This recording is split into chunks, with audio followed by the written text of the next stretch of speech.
Sixers win 106-93, forcing a Game 7. I'm here with Tyrese Maxey, and Tyrese backs against the wall once again, and you guys delivered. How did you guys use your defense to expose such a high-powered Celtics offense? Yeah, like I said earlier, man, it's just our defense creates good offensive looks for us, man. It starts on that end for us, and we've done a good job of just, trying to take them out of what they do. They're a good three-point shooting team, good isolation team, and sometimes you got to guard your yard, and we've been doing that. All 5 starters in double figures. When you guys are firing on all cylinders, when you guys are healthy, what does it show that this group is capable of? Listen, we just won one game.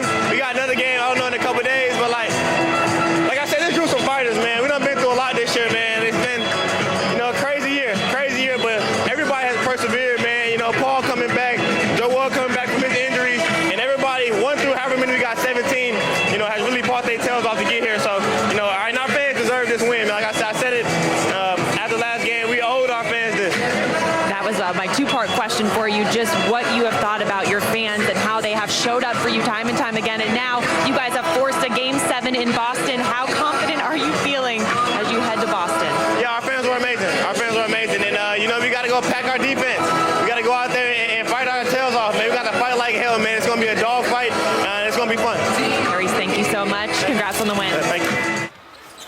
So we're officially locked into our first Game 7 of the playoffs. 76ers get the huge home win to force this one back to TD Garden. Coach, you were high on the Sixers during the regular season. A lot of people were coming after you. Get that film. Don't let me get that film on y'all. What's impressed you about them in the fight against Boston? Well, again, those 2 guards kept them afloat all year. All right, and they built a lot of resilience up. Other guys got to play a lot more, a lot bigger roles. But I kept saying the talent that they're going to add to that team, they're not a bottom-of-the-pack playoff team. Like, they might be the most talented team in the East. No one has an Embiid. No. Right. No one. Not on the West, not on the East. So if he's firing on all cylinders, that's scary for Boston. And they already shown they can go into Boston and take care of business. And the biggest thing I'm seeing, Boston usually breaks guys down off the bounce and gets into the paint. They can't get by Philly. They keep getting push-off fouls. How many times you see the ref? Is that an offensive foul? Is that not an offensive foul? That's because they can't get by the guy. And that situation happens because of that. And they got to figure out a way to get by these dudes. Otherwise, they won't generate the threes that they need to generate for their game to win. They only shot 41 threes. Boston, when they're flying, is 50, 52 threes attempts. They're going to try to keep those 3 attempts down if you're Philly. Yeah, conversely, when Boston has Garza or Vooch out there on the floor, they can't stay in front of Maxey. They can't stay in front of VJ. Like, that's giving me PTSD. I know how that feels. You remember Oh, yeah, Maxey? absolutely. I remember. Yeah, man. Typically. That's fair. Fastest backcourt left in the playoffs, would you say? Definitely. Yeah. And they use it defensively, too. Like, I'm telling you, Peyton Pritchard, I don't know, man. He got to figure out a way to escape VJ because VJ is blanketing him. VJ's in his luggage right now. No doubt. He's at the hotel. He's under that first-class seat on the plane. I'm screaming. Like, it's real. It's like that Twilight Zone episode. He's the gremlin on the wing. Everywhere. VJ's guarding him like he's heard Peyton Pritchard's name too much. You know that competitive streak where you're like, I'm tired of hearing about this dude. I'm about to shut his water off. And that's how he's guarding him. It looks personal. Yeah. And so Peyton's going to, because Peyton's buckets are too important to Boston's success. And so they're going to have to figure out a way, because in their losses right now, I think Peyton's averaging 8 points a game, right? He's a 17-point-a-game scorer, and it ain't because he's missing shots. It's because he can't get away from that kid. Now, the biggest factor when assessing Philly's outlook has always been health. When we get 30 from Tyrese Maxey, 23 from Paul George, and near triple-double from Joel Embiid. Are you liking what you're seeing with these 3, that combo together on the floor? Yes, absolutely, because they don't get in each other's way. Right? Usually, if you want a great big 3, they need to be 3 different positions, right? I remember with D and LeBron that first year, it was always tough because they played the game so similar. These 3, they all have their own style of play. And so I think the cool part about it is they've let Maxey be Maxey. Joel knows I can score on anybody at any time. I can get my shot off. He's a 3-level scorer.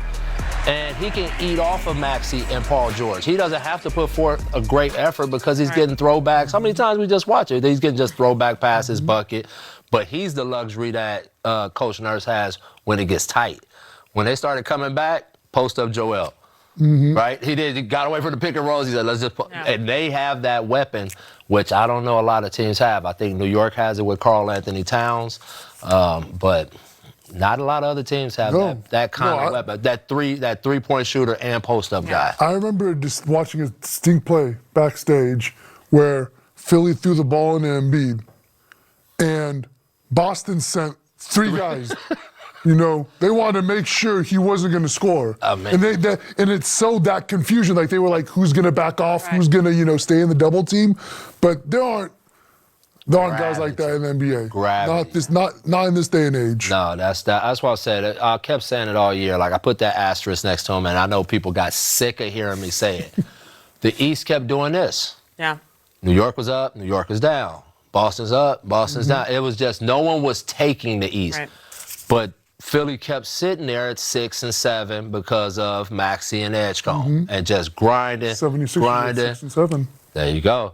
And I kept saying, if they can get Paul George back, if they can get Embiid back, right now I think they are the most talented team in the East. I think they're built perfectly. All the pieces fit. When you talk about Grimes, when you talk about Kelly Oubre, very hard to argue that. Drummond as the backup center. All of these pieces fit together. Like I said, probably my favorite part of it is Kyle Lowry is leading that group from the locker room, and that's awesome to see. Yeah. All right, let's get you back to some post-game sound. We have Nick Nurse at the podium. Nick. Nick, we've talked for 5 games about your defensive rebounding versus their crashing. You held them to 1 offensive rebound in the first half, I think 8 for the game. Just what was different about your guys' defensive rebounding in this game? I don't know. We just did a better job. You know, I think guys are just doing a better job of, you know, checking out and moving a little quicker towards the long rebounds. I think it's probably that simple. Yeah. Paul, both offensively and defensively, it seemed like just whenever you guys needed a specific play, he gave it to you, especially that late third quarter stretch. I guess, just how good do you feel like he was for you on both ends in this one? He was great. I thought, been saying that the whole series, he's been just excellent on defense, right? Like the entire game. Those 2 guys are great wings.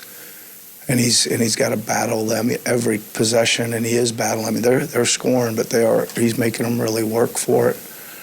And I just feel like he's getting more confident. You know, every game at the offensive end, I thought maybe he would get a string up. But you know, I just kind of feel like he feels like he can score out there. So it was good to see him. You know, good to see him. And you're right; those are kind of big scoreboard moving buckets, right? You kind of feel like you need a bucket to kind of settle things down, and he makes a few of those. Yeah. Do you think that was the most complete game you guys have played all year? And whether it was or not, what does it mean to have the kind of effort you guys had across the board at that spot? Yeah, I mean, you know, you're in the situation. First of all, very, very good game by us. I mean, I think we played really well. I'm just probably most impressed with our defensive effort. And shot creation was good, right? I don't think the shot making was great, but the shot creation was very good. I think that, you know, I'm going to say this, it doesn't really matter that much, though, right? I mean, we've seen games like this is just one game that's one story, and you're going to go back and it's going to, you know, it's just not going to flip a switch and happen again. I mean, we're going to have to really dig in and focus and prepare.